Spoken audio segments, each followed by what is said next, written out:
un présentiel, hein, puisque on vous demandera d'interagir sur le chat principalement aujourd'hui. Et c'est moi qui gérerai le chat, et je laisse la main à mon associé Benjamin Pagliai, qui va être l'animateur. Donc moi, je serai le buddy, comme on dit dans maintenant ce nouveau terme. Ouais. À toi, Benjamin. Celui qui tient le caddie sur le green de golf. J'ai jamais fait de golf, mais en tout cas, voilà, je connaissais le terme. Bon, merci. Bonjour à tous.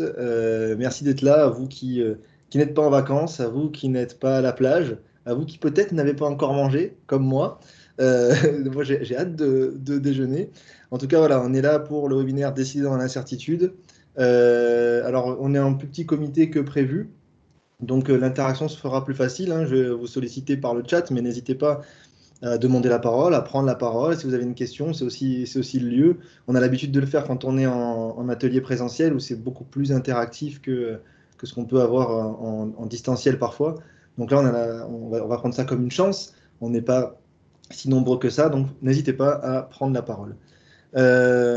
Juste quelques règles de fonctionnement qu'on rebalaye à chaque fois quand on lance un webinaire. Donc, c'est couper le son, donc à la fois pour éviter l'écho, mais surtout si vous êtes dans un environnement un environnement bruyant, pardon. Donc, levez la main pour intervenir. Voilà, vous pouvez le faire dans la barre du bas. J'espère que tout le monde voit la barre où vous pouvez contrôler votre vidéo et votre micro. Vous avez une petite main où vous pouvez lever la main. Ou là, comme je vous le disais, étant en comité restreint, vous pouvez aussi prendre la parole un peu plus librement.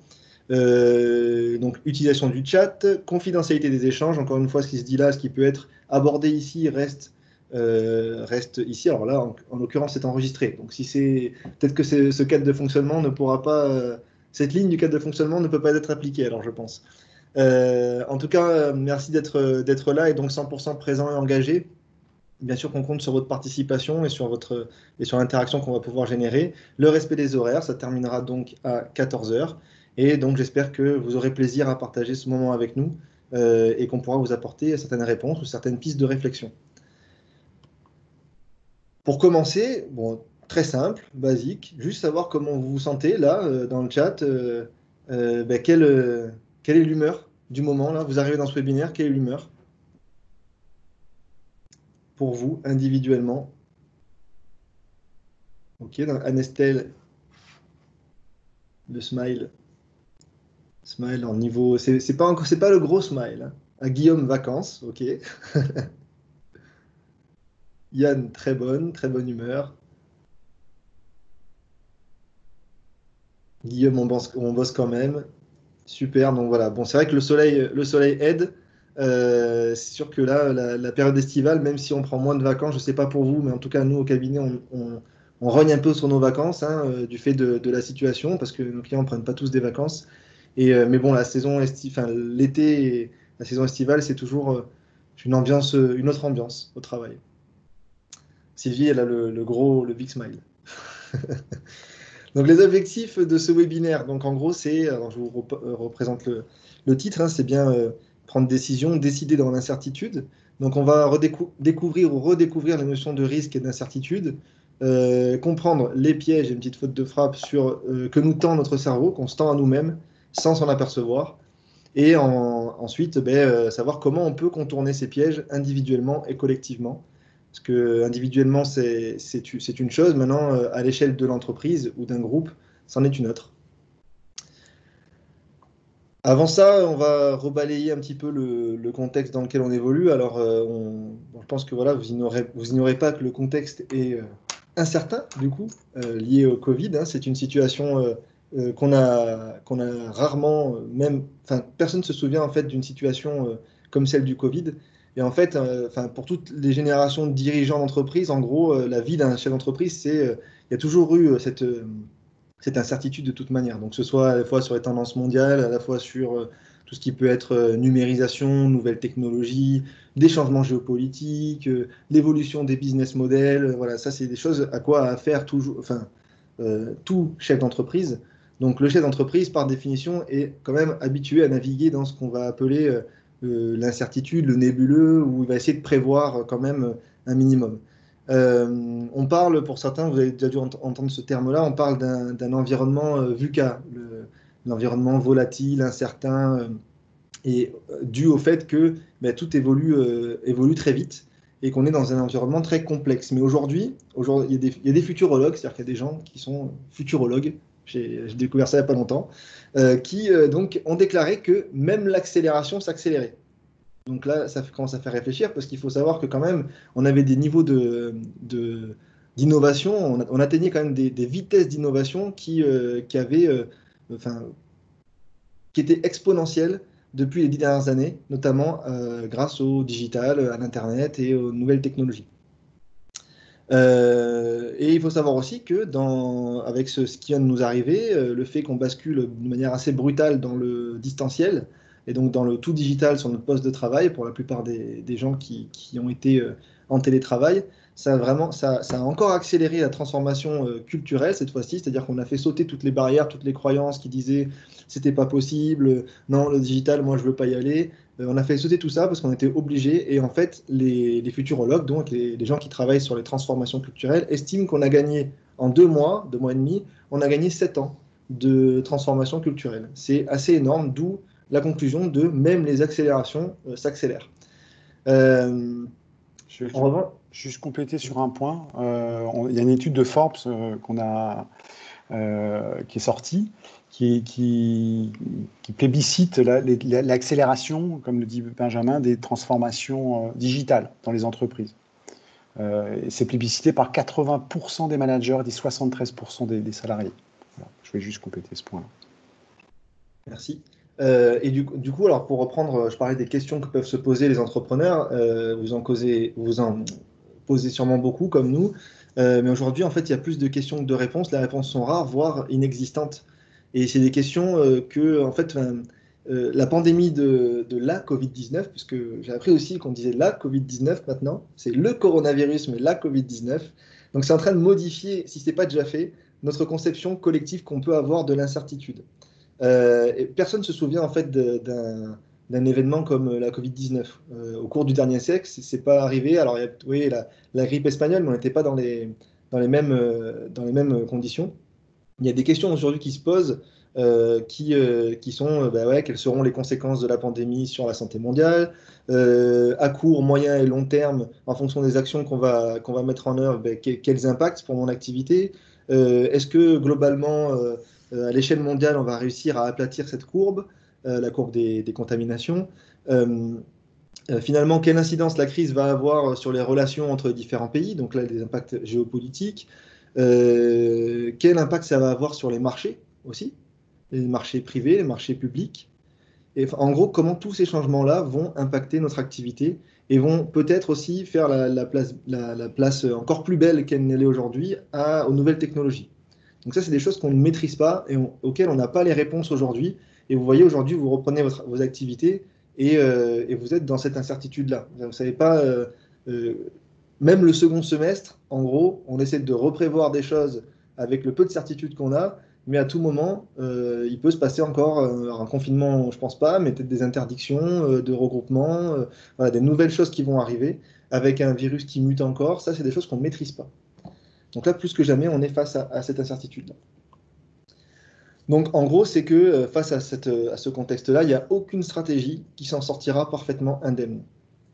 Toutes les organisations vont devoir intégrer le Covid dans la Covid, pardon, dans toutes les décisions qu'elles vont prendre. Si vous réfléchissez à votre second semestre, par exemple, ou 2021, ou les 5 ans qui viennent en termes de stratégie, si vous n'intégrez pas la notion Covid, vous vous trompez déjà, sachant que déjà un prévisionnel est par défaut faux, en fait, par définition faux. Si vous n'intégrez pas la notion de Covid-19 dans vos projections, alors vous avez de grands risques justement de prendre les mauvaises décisions. Et donc c'est bien le sujet de notre webinaire aujourd'hui, c'est la prise de décision dans cette incertitude-là. J'ai une première question pour vous, alors dans le chat. Risque et incertitude, pour vous, est-ce que c'est la même chose? Donc répondez par oui ou par non. Voilà, ce qu'on vous propose de répondre dans le chat. Si vous voulez préciser, vous pouvez aussi. Tout à fait. C'est plutôt non. Plutôt non. Il y a déjà 4 non. 5. Ok. Donc, est-ce que quelqu'un veut dire pourquoi non? Quelqu'un veut prendre la parole pour expliquer pourquoi il pense que c'est non?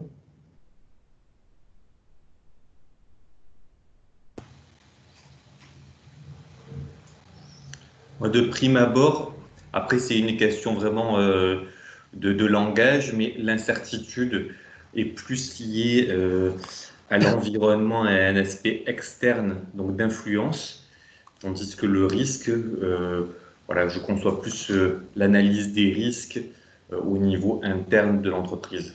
Donc c'était à ce niveau-là. Ok. Quelqu'un veut intervenir? Quelqu'un d'autre? Ok. Merci Yann.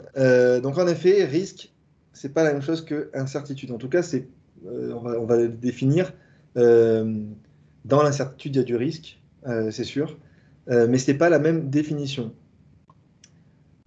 Le risque, donc en définition simple, hein, c'est l'ensemble des événements possibles qui peuvent résulter d'une action, d'une décision, ainsi que la probabilité associée à chacun de ces événements. C'est Jérôme Cardan, donc, qui est un mathématicien qui met ça à jour, enfin qui pose le terme de probabilité, en fait, le premier, dans son livre, le livre des jeux de chance, où il prend l'exemple du jeu de dés, où il y a une chance sur 6, en gros, de tomber sur un, et donc 5 risques sur 6 de ne pas tomber dessus. Et donc, il pose ces probabilités-là en disant, ben, si vous dites à un joueur, voilà, tu joues tout ce que tu as et je te donne la chance de doubler ce que tu as en tombant sur le chiffre 1, dans la mesure de risque, l'analyse des risques que va faire le joueur, il va se dire, ben, d'accord, j'ai une chance sur 6 et j'ai un risque de 5 sur 6 de tout perdre. J'ai une chance sur 6 de doubler et j'ai plus de risque de tout perdre. Est-ce que le jeu en vaut la chandelle? Là, ce sera à la personne de décider. On verra plus tard dans le webinaire qu'il y a certaines notions qui peuvent nous pousser à quand même y aller. Moi, comme ça, de prime abord, je dirais non, je conserve ce que j'ai parce que je ne suis pas sûr de faire le chiffre demandé. Donc voilà, c'est Jérôme Cardan qui pose cette notion de risque et de probabilité. Mais après, c'est bien la relation qu'on a au risque qui va changer.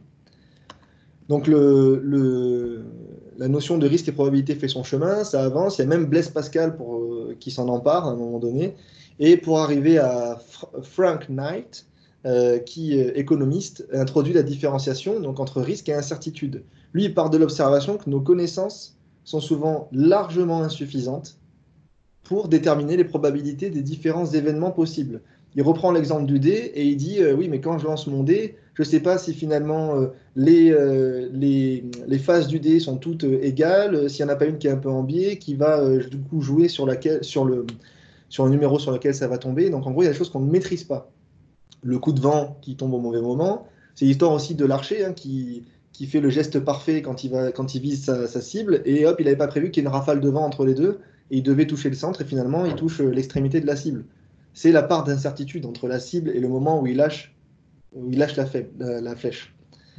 Donc on parle d'incertitude lorsque il est impossible, très difficile de quantifier de manière objective les probabilités en gros qu'on tombe sur la bonne face ou que ma flèche atteigne le centre de la cible. Et donc, cette incertitude, elle peut même être qualifiée d'incertitude radicale lorsqu'on est incapable en fait d'établir la liste des événements possibles qui sont liés à l'aléa. C'est-à-dire que si je suis incapable de dire si ma flèche après la rafale elle va atterrir sur la cible ou à droite, là je suis enfin ou à droite ou à gauche, là je suis dans l'incertitude radicale. C'est-à-dire que je ne sais même pas l'effet que peut avoir l'aléa qui va arriver dans mon scénario. Donc c'est ce qu'on vit aujourd'hui, en fait. Aujourd'hui, on a un scénario où celui qui nous est proposé aujourd'hui, c'est reprise d'activité. Tony, est-ce que tu peux juste baisser ta main sauf si tu veux intervenir, parce que ça me trouble, en fait. Je vois Oui, que mais tu je voulais intervenir, tout à fait. lèves la main. Euh, on nous propose un scénario qui est le suivant, c'est-à-dire reprise d'activité, hop, retour dans les entreprises, retour du présentiel, on peut refaire des groupes. Mais en fait, on ne sait pas l'impact que va avoir, je sais pas, une mutation du virus qui va tous nous reconfiner, qui va, je sais pas, imaginons le pire, c'est qu'ils deviennent encore plus mortels. On est dans cette vraie zone d'incertitude. Ça, je vous parle juste sur un plan sanitaire. Après, on pourra discuter des plans économiques, de l'activité d'une entreprise et tout ça, hein. l'incertitude de savoir si mon fournisseur ou mon client, il va pouvoir survivre à cette crise-là, donc est-ce que je lui fais confiance? Voilà, c'est des choses aussi qui sont dans l'ordre de la certitude. Tu voulais rajouter quelque chose, Tony? Oui, mais je voulais dire effectivement l'aléa qui est le Covid-19, c'est un aléa, enfin la Covid-19. On appelle ça aussi la théorie du signe noir. C'est-à-dire que ce n'était pas prévisible du tout. Et aujourd'hui, ça déclenche cette incertitude radicale qui complexifie la prise de décision. Et on arrive à faire aucune prévision aujourd'hui, quelles que soient les activités. C'est ça que je voulais rajouter. Ouais, la théorie du signe noir, c'est de se dire que maintenant, ça ne pourra jamais arriver. Un signe, c'est forcément blanc, c'est pas noir. C'est ça. Et jusqu'à ce qu'il y ait Black Swan qui apparaisse, le signe noir, donc qui est l'exception, mais qui fait quand même un peu mal. Donc en effet, voilà, le risque, on peut parler des risques pour un investisseur qui achète des actions, pour un assureur, voilà, mais l'incertitude, c'est bien tout ce qui est lié à des choses qu'on ne maîtrise pas, les effets, les impacts en fait de l'effet de serre. On découvre de jour en jour les impacts de l'effet de serre. De jour en jour, il y a un nouvel effet. Ah, ça c'est lié à l'effet de serre. Demain, il y aura peut-être un effet. Ah, ça c'est lié au Covid-19. Enfin, il y a des choses qu'on attribue aujourd'hui au Covid-19, comme la perte de mémoire instantanée. C'est des choses des traces neurologiques dont on ne parle pas beaucoup, mais qui sont des conséquences de la Covid-19. Et vous avez des gens qui retournent au travail et qui ont un problème de cache, en fait, de mémoire vive. Ils n'arrivent pas à se souvenir de ce qu'ils ont fait dans la demi-heure qui précède ce qu'ils sont en train de dire. Donc c'est une conséquence neurologique. Et ça, c'est des choses qu'on ne maîtrise pas. Donc voilà, un peu pour la notion de risque et d'incertitude. Le risque, c'est mesurable. L'incertitude, on ne sait pas. On peut se projeter, mais on ne sait pas. L'incertitude. Donc face à ça, il y a quand même des pièges que nous tend notre cerveau. On se tend des pièges à nous-mêmes. Et on ne s'en rend même pas compte. C'est ça qui est bête. Donc là, on va essayer de vous montrer un peu comment on fonctionne globalement et peut-être vous donner quelques clés pour décoder votre fonctionnement dans la prise de décision au quotidien. Notre cerveau, il réagit en deux modes il a deux modes de réaction face à une problématique. Il y a le système 1 qui est guidé par le reptilien, on va dire. Reptilien, je rappelle, c'est quand même le siège de toutes les peurs. C'était la base de notre cerveau. C'est là où il y a tout l'instinct de survie, c'est les réactions qu'on va appeler intuitives, instinctives. Il est rapide et automatique. C'est ce qu'on a envie de répondre du tac au tac à quelqu'un qui nous questionne ou qui parfois nous dérange même. Donc on a envie de répondre au tac au tac. Ça, c'est le système 1 qui va répondre. Et ce système-là, il est quand même générateur d'erreurs. C'est quand même celui qu'on utilise à 95% dans nos prises de décision quotidiennes. Ça pose question. Le système 2, c'est le second système de notre cerveau qui est plus lent et réfléchi. Lui, c'est celui qu'on va mobiliser pour faire appel à la logique, à l'analyse, mais il demande des efforts. Et le cerveau, il n'aime pas trop faire des efforts, hein. Il préfère prendre des raccourcis, hein. C'est plein de fois, pour aller plus vite, il est prêt à tout, donc il est plutôt sur le système 1. Donc ça va demander des efforts. Et par contre, le piège, c'est qu'à force d'analyse et de faire appel à cette logique et à l'analyse, on peut être indécis et finalement avoir du mal à se décider. Donc il y a une instance de surveillance en fait qui fait le lien entre ces deux systèmes-là. Donc ce système-là, c'est 5%, hein, 5% du temps. L'instance de surveillance, c'est celui qu'on va appeler le système 3, qui lui est un système un peu plus dans la vigilance, donc dans inhibiteur de routine. C'est-à-dire c'est grâce à lui en fait qu'on arrive à mobiliser le système 2. C'est la capacité qu'a une personne à mettre pause sur la situation et à se dire attends, là, qu'est-ce qui se passe, qu'est-ce qui se joue, comment suis-je en train de réagir. Alors, ça fait appel à toutes les notions d'intelligence émotionnelle, hein, qu'on a aussi déjà pu aborder dans les différents clubs management et qu'on réabordera peut-être. Donc c'est la capacité qu'on a à dire mettre pause sur la situation et à mobiliser, à entrer dans un autre processus qui est celui de l'analyse et de la logique pour trouver de nouvelles solutions. Et c'est quand on arrive à faire ça, par contre, qu'on peut espérer innover et prendre une bonne décision. Alors, innover ou pas, mais en tout cas prendre une bonne décision. Je prends juste un exemple, hein, c'est Il est très basique, peut-être trop basique, mais en tout cas, moi, je l'aime bien. C'est vous êtes dans la voiture, vous rentrez. Alors, en général, ça vous arrive plein de fois aussi où votre cerveau il vous conduit de manière inconsciente là où vous devez arriver. Donc là, c'est bien votre système 1 qui est en place, hein. Et en plus de ça, à un moment donné, vous dites, ah, j'ai faim, il faut que j'achète du pain. Système 1, il va dire, oui, oui, achète du pain parce que tu as faim et tu vas manquer. Tu as faim, instinctif.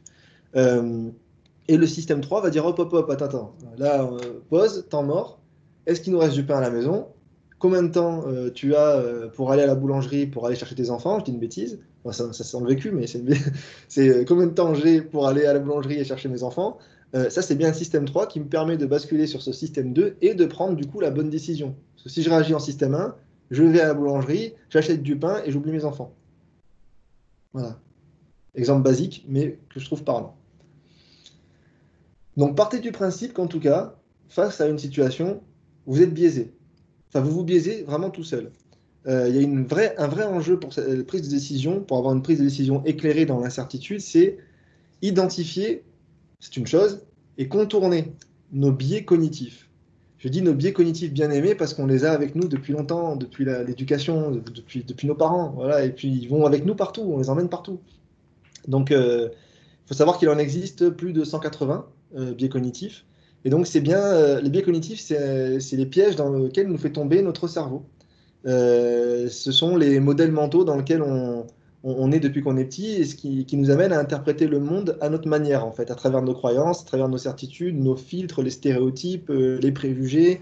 Voilà, tout ça, ce sont ce qui constitue en fait ces stratégies de simplification que nous employons donc pour prendre les décisions au quotidien. C'est ce qui permet à notre cerveau d'aller plus vite, mais ce qui aussi nous fait tomber bien souvent dans des pièges et donc commettre des erreurs. Donc, est-ce que vous en connaissez certains de biais cognitifs? Comme ça, est-ce qu'il y en a certaines qui vous viennent à l'esprit? Vous pouvez intervenir par chat ou à l'oral.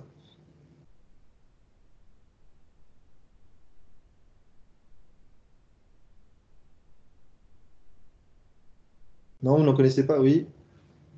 Ah, j'ai eu une réponse, c'est dans cette Tony. Non, ça ne vous parle pas les biais cognitifs? Donc, c'est pas grave, je vais vous en citer quelques-uns, donner quelques exemples.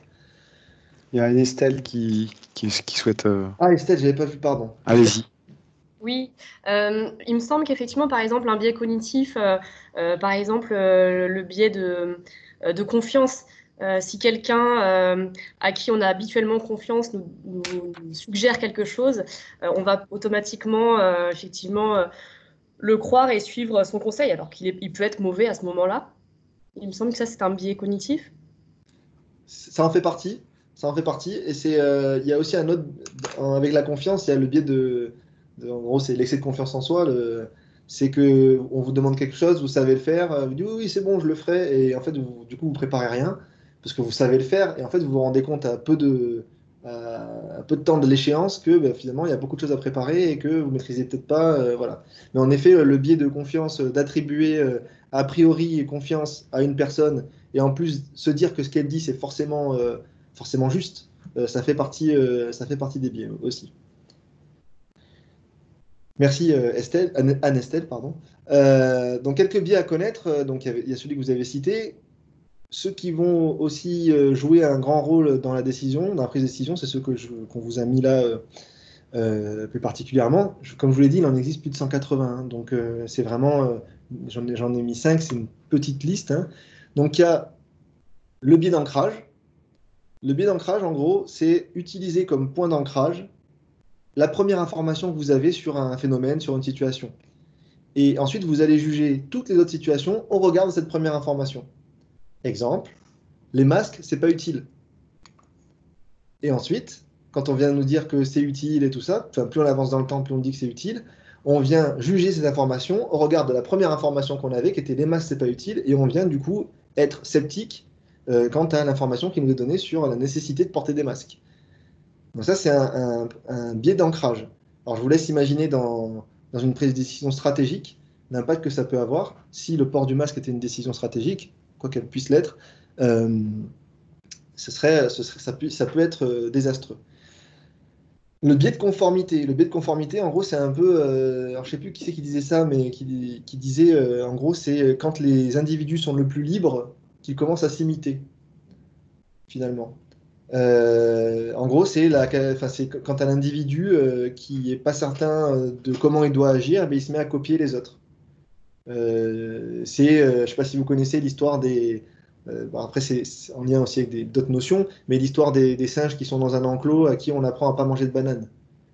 Vous connaissez ça? En gros, c'est trois singes qui sont dans un enclos, il y a une banane qui est posée au milieu de l'enclos, et à chaque fois qu'ils vont manger les bananes, on leur met une décharge électrique ou on leur met un jet d'eau. Donc, du coup, ils apprennent qu'ils ne doivent pas aller toucher les bananes. Et ils changent un singe, ils enlèvent un singe de l'enclos, ils en mettent un nouveau. Et le nouveau, en fait, il veut aller manger la banane, et vous avez les deux qui lui disent non, non, ne va pas manger les bananes, faut pas y aller. Et du coup, il apprend, il fait comme les autres, et il se dit ah oui, d'accord, faut pas aller manger les bananes. Ce à quoi ça mène, c'est qu'au bout du compte, quand on retire un deuxième singe puis un troisième singe, vous avez trois singes qui sont dans la cage, qui ne vont pas toucher les bananes et qui ne savent même pas pourquoi. Voilà.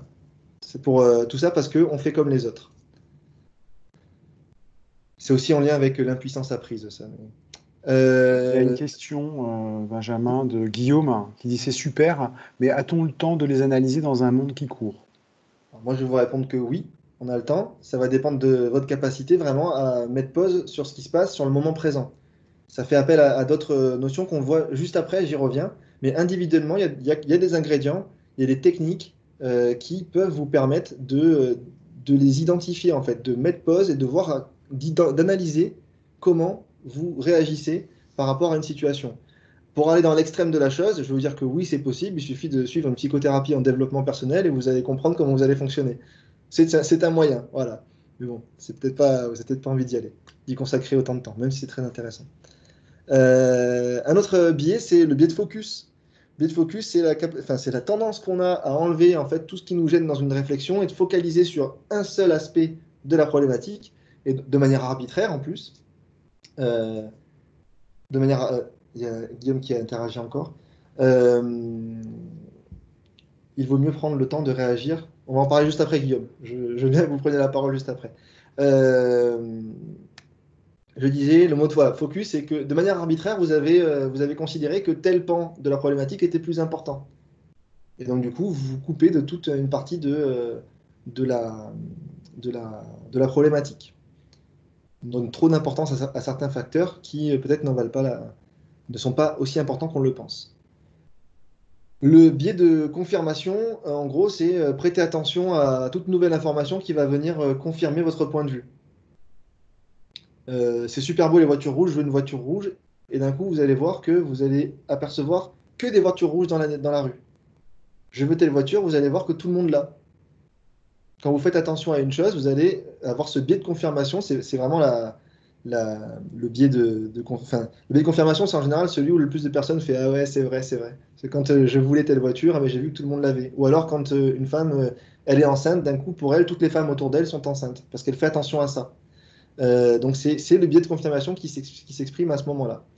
Et un dernier biais aussi qui peut... Donc de le biais de confirmation dans la prise de décision, c'est très dangereux aussi, parce que vous allez prendre que les éléments qui sont sur votre point de vue. Vous pensez qu'il faut décider ça, et vous allez prendre une information. Ah, tu vois, je t'avais bien dit. Cette information-là, elle vient bien confirmer ce que je pense, et donc c'est la bonne décision que je prends. Et encore pire, c'est que plus vous allez laisser ce biais de confirmation s'exprimer, plus vous allez faire de nouvelles associations d'idées, et vous allez dire, ah oui, c'est comme la dernière fois, en fait, la dernière fois, ça fait tout à fait le lien avec ce qui se passe aujourd'hui finalement.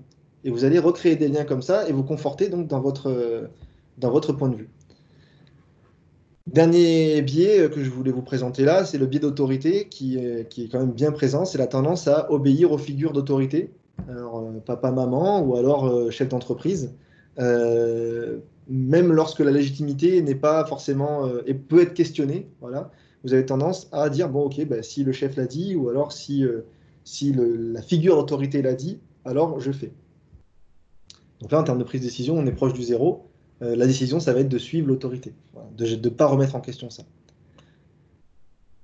Sur ce biais-là, voilà un biais qui a été bien contourné par Sully Sullenberger,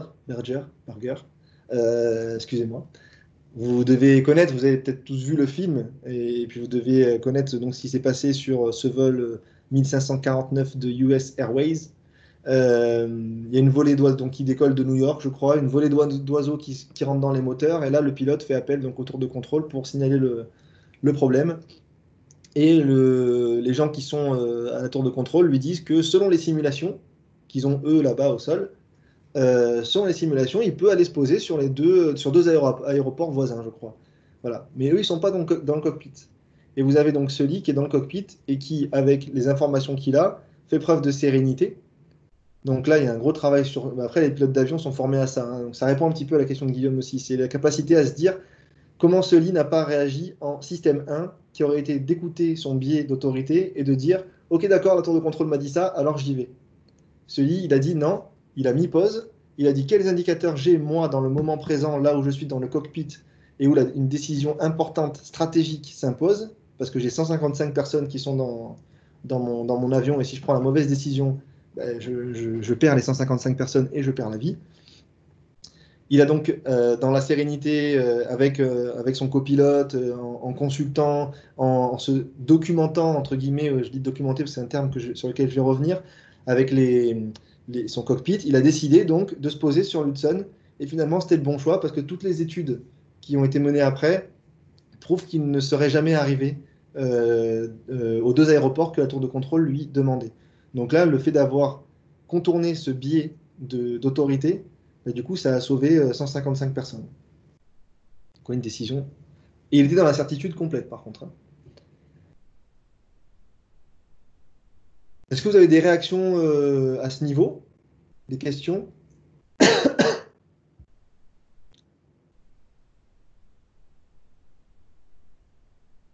Ok, donc je continue. Donc, l'enjeu dans une prise de décision, dans l'incertitude, et puis dans une prise de décision de manière globale, c'est de parvenir à contourner ces pièges. La différence avec la prise de décision qu'on a au quotidien et la prise de décision dans l'incertitude, c'est le contexte dans lequel elle s'inscrit. Voilà, c'est là comment, dans la décision au quotidien, vous avez quand même pas mal d'informations sur l'environnement, le contexte dans lequel vous prenez votre décision. Là, dans l'incertitude, c'est un peu plus compliqué.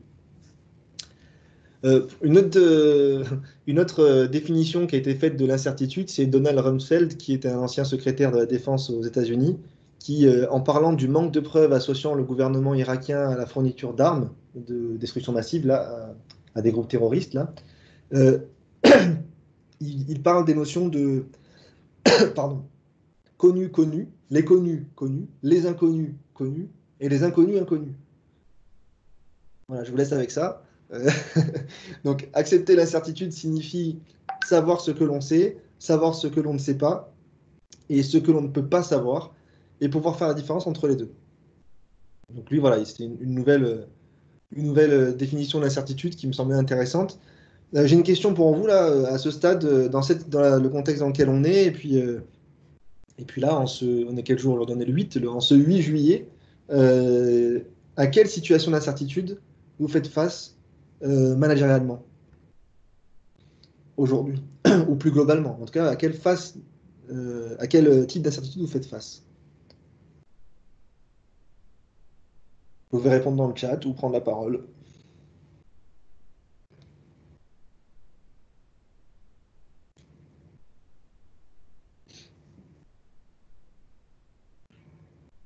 Alors Sabine nous parle des perspectives business.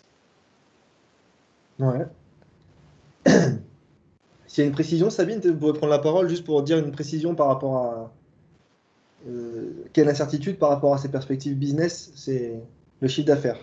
Oui, voilà, le chiffre d'affaires, l'activité, il y a plusieurs secteurs d'activité qui sont toujours aujourd'hui complètement bloqués, comme l'aéroportuaire. Donc les aéroports sont bloqués, on se dit c'est pas possible que les avions restent au sol comme ça pendant des mois, et pourtant même dans ce milieu-là qui sont fermés, il y a du chômage partiel qui est prévu jusqu'en décembre. Enfin voilà, donc il y a tous ces éléments qui font que le chiffre d'affaires, pour le coup, il a fallu calculer une reprévision budgétaire, mais honnêtement, ça n'a jamais été autant dans l'incertitude que cette année pour le coup. utiliser le terme, compte tenu de ce contexte. Et effectivement, il faut tenir compte de la Covid, de la crise sanitaire. Et on ne sait pas en plus s'il va n'y pas y avoir une seconde, avec une crise économique qui forcément, aujourd'hui, on ne la touche pas parce que les quelques plans sociaux sont plutôt des informations qui étaient avant la crise sanitaire. Et donc, on verra, à mon avis, en septembre-octobre, les réels impacts de cette crise-là. Donc, c'est vrai qu'aujourd'hui, il y a les perspectives business, chiffre d'affaires. Ah, on vous a perdu, Sabine? Sabine, on ne vous entend plus.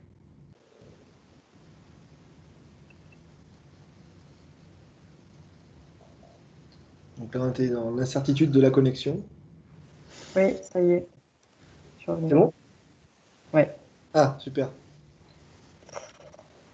Donc vous disiez? Eh ben, je ne sais pas où je me suis arrêtée. Vous êtes en train de parler du chiffre d'affaires, des prévisions de chiffre d'affaires. Et les impacts mesurables en septembre et octobre. Voilà, c'est l'impact, on va dire, sur tous les plans de cette crise sanitaire. Et pour le coup, c'est le chiffre d'affaires, c'est les stratégies des entreprises qui sont totalement revues, parce que financièrement, déjà, ils sont plus fragiles. Et puis, de manière générale, on voit que le télétravail a eu un impact. Certains ont du mal à reprendre complètement le travail. Voilà, il y a des impacts humains qui sont forts. Ouais. Merci. Il y a Yann qui parlait aussi donc des incertitudes sur l'évolution des attentes de ses clients. Yann, si vous voulez prendre la parole pour un peu développer sur vos incertitudes. Disons que c'est un constat que l'on fait d'une façon générale, hein, pas spécifiquement sur notre secteur, d'une façon globale. C'est vrai que on s'interroge sur les nouveaux besoins des clients, tant sur les offres qui peuvent être proposées en matière d'innovation technologique, comme vous l'avez évoqué, puisque le chiffre, la donnée que vous donnez en introduction, qui n'a fait qu'accélérer finalement certains process dans un laps de temps très court, donc de 3 ans, ce rapprochement entre 3 mois et 7 ans on va dire d'efficacité, je ne sais pas comment est-ce qu'on peut le qualifier, mais que ce soit en termes de communication, de télétravail ou de performance organisationnelle. Donc il y a effectivement énormément de paramètres qui sont bouleversés, qui renforcent ce sentiment d'incertitude. Et du coup, aujourd'hui, par rapport à ce que disait précédemment Sabine, c'est que les entreprises sont en pleine réflexion sur leur vision stratégique. Et donc, elles n'ont pas encore véritablement communiqué sur la façon dont elles allaient se réorganiser, on va dire. Ok, merci. Je note quand même une chose, là, vous revenez sur les 3 mois et les 7 ans. Il y a quand même une opportunité là-dedans, c'est... ouais, parce que je suis de ceux qui voient l'opportunité à chaque fois, mais... c'est qu'en fait, il y avait quelque chose quand même un constat qui était fait avant ça, c'était que les organisations avaient énormément de retard sur leurs collaborateurs, en gros, dans les pratiques digitales. C'est-à-dire que vous avez des collaborateurs qui étaient ultra connectés, qui sont ultra connectés, et vous avez des organisations qui étaient au ralenti sur ces notions-là. Alors, pas toutes, hein, certes, il y en avait qui avaient bien fait leur transformation digitale, mais en gros, on avait un réel manque d'efficacité, en tout cas, qu'on appelle une grosse entropie qui était liée à ça, liée au fait que les organisations étaient en retard sur la rue, en gros, on va dire. Et là, en fait, avec ce qui vient de se passer, vous avez les organisations qui refont un peu leur retard. Bon, c'est difficile parce qu'il faut tout réorganiser autour, hein, créer de nouveaux process, créer des nouvelles règles de fonctionnement et tout ça. Mais à ce moment-là, l'organisation a l'opportunité de se remettre au même niveau que ses collaborateurs en termes de pratiques digitales. Ça, c'est une opportunité, par contre, parce que c'était quelque chose dans les enquêtes d'expérience collaborateur, on en parlait la semaine dernière, il y a 2 semaines, là, lors de la dernière atelier, dans les enquêtes d'expérience collaborateur, c'est quelque chose qui est pointé du doigt par les collaborateurs, le retard de l'organisation en termes de digitalisation. Voilà. Et donc là, le télétravail, c'est quelque chose qui fait rattraper ce retard-là. Après, je vous rejoins après sur les impacts humains dont Sabine parlait aussi, c'est qu'on ne sait pas, nous, dans notre activité, en effet, on ne sait pas si on va donc interdire les regroupements, on ne sait même pas si finalement les gens vont vouloir se regrouper.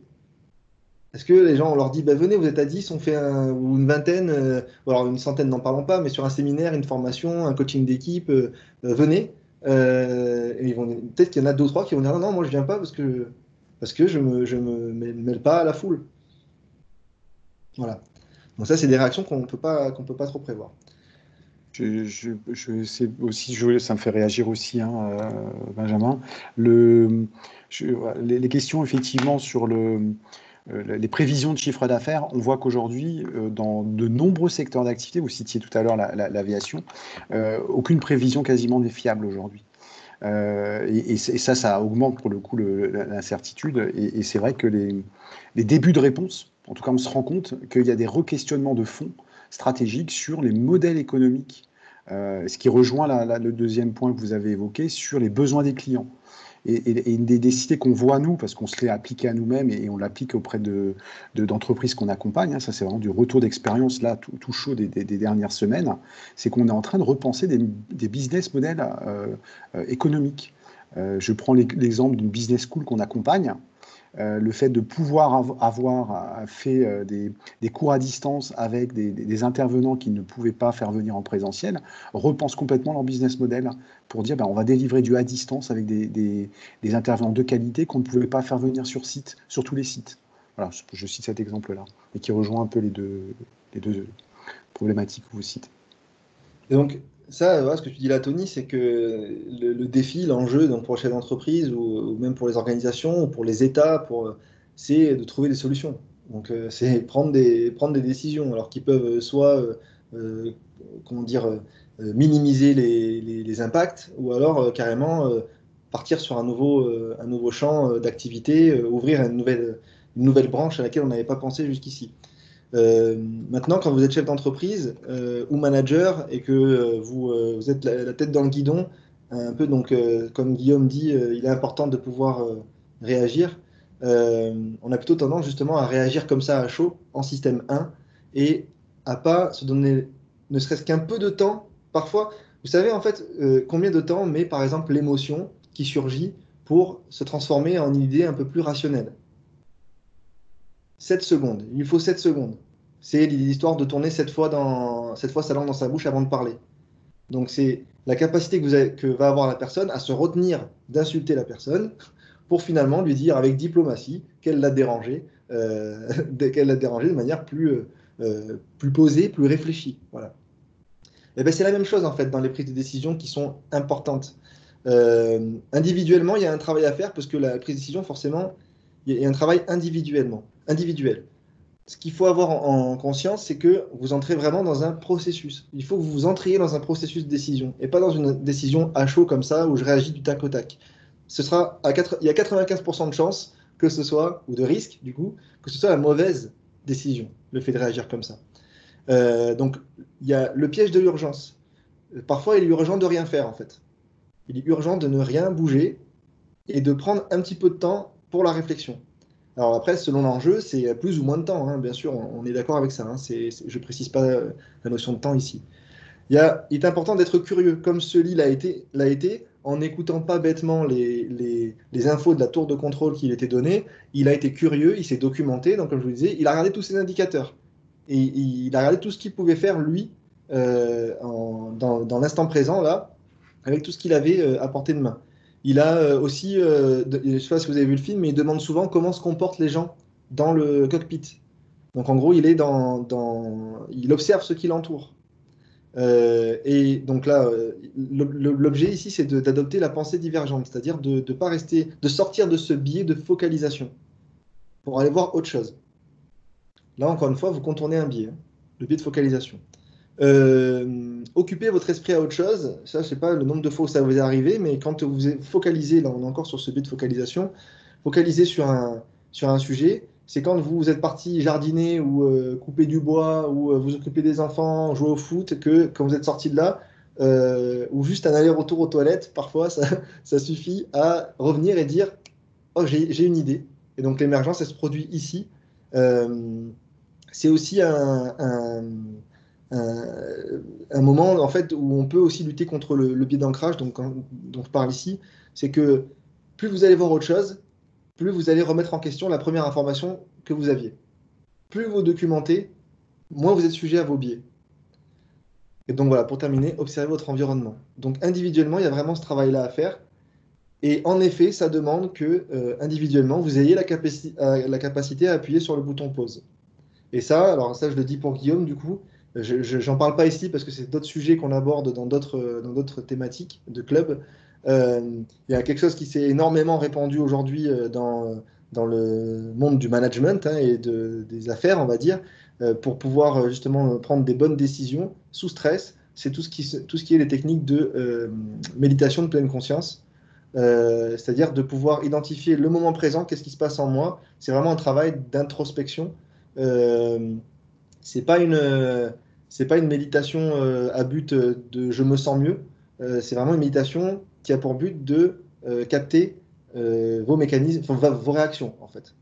Et donc c'est grâce à des choses comme ça, quand votre cerveau va être habitué à cette gymnastique mentale d'observer ce qui se passe, va pouvoir vous aurez plus de facilité à mettre le bouton pause. Voilà, donc individuellement c'est ça. Et une fois qu'on a fait ce chemin individuel, forcément vous êtes dans une entreprise, le but, ou dans des équipes, le but c'est d'amener vos équipes avec vous, d'amener votre organisation avec vous. Donc collectivement, il y a quelques bonnes pratiques à adopter pour que vous puissiez prendre la décision collectivement, mais aussi les décisions organisationnelles. Donc cette incertitude, traitez-la selon différents horizons temporels. Donc comme on est en train de le faire là, septembre-octobre, quelle est la projection sur cette incertitude? Début 2021, comment je me projette aussi? Donc, rechallenger l'incertitude. Cerner les incertitudes les plus dominantes dans votre secteur. Sabine parlait tout à l'heure de l'aviation. Peut-être que dans votre secteur, Sabine, c'est quelque chose qui est dominant. Voilà, donc ça, c'est quelque chose une incertitude, je t'ai vu, Tony, à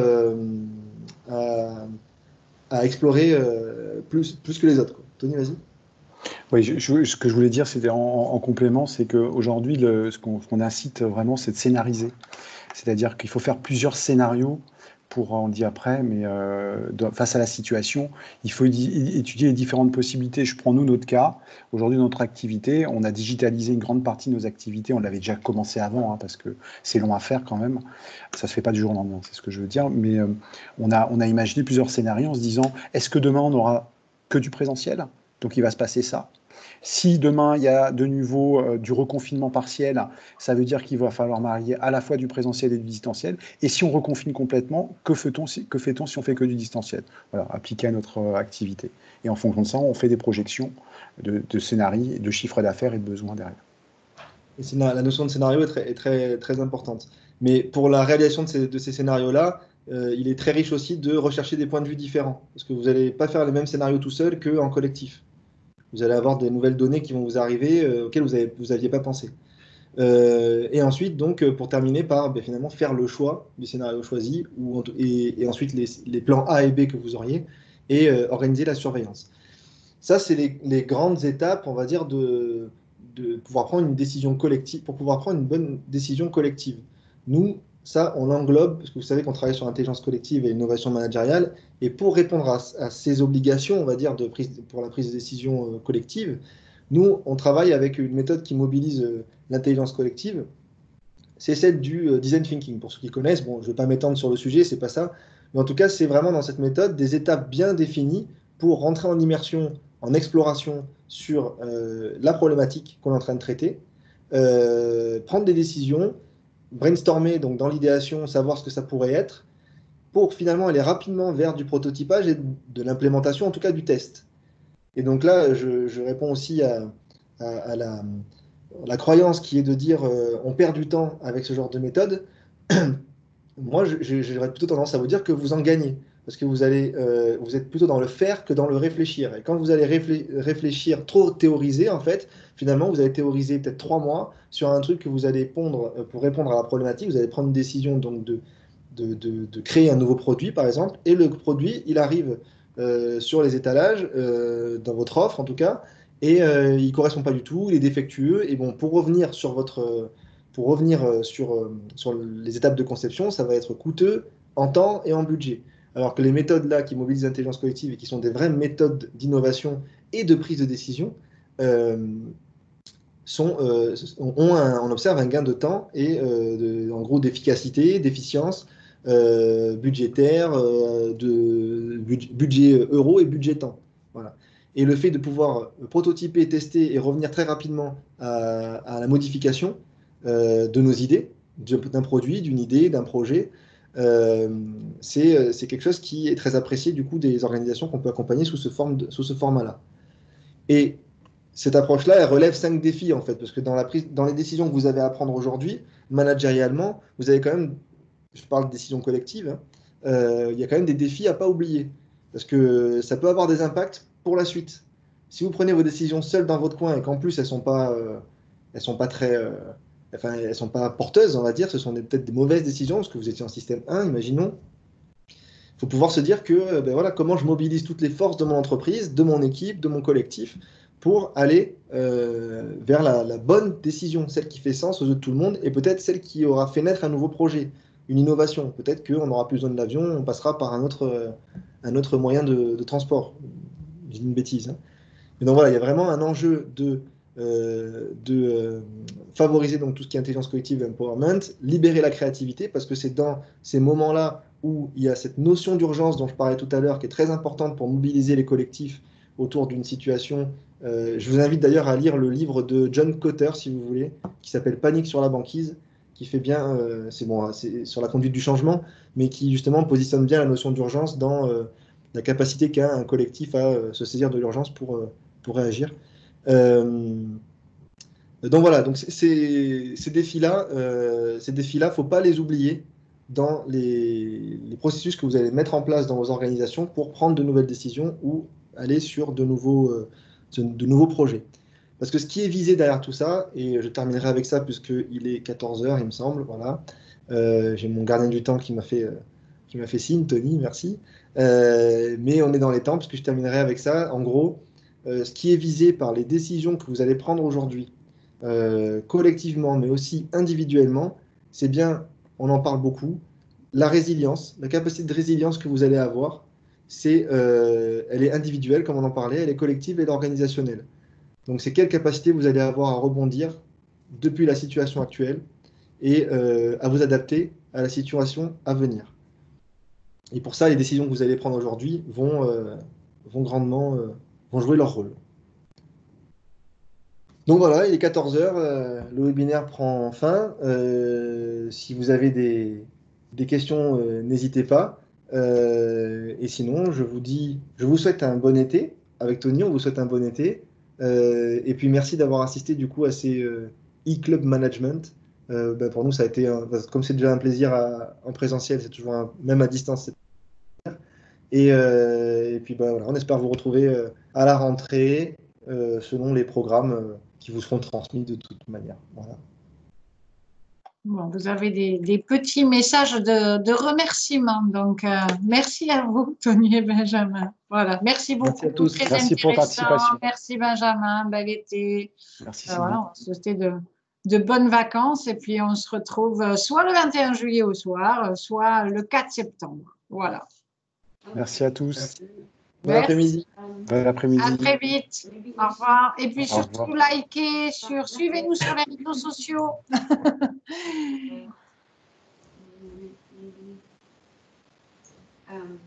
Voilà.